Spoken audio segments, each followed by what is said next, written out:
toy ny onja tokoa ny fiainana misamboaravoara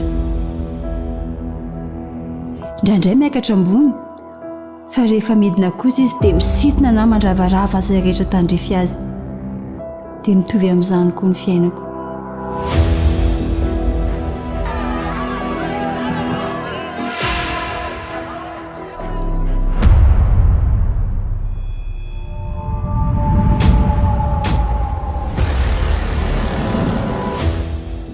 Tsy mba nisainao akory ny ainako tany.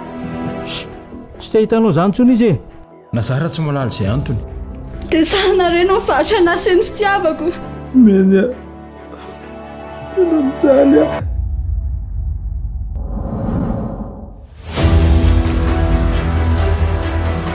Fa forsy lahinao izany ve tia ny olonao?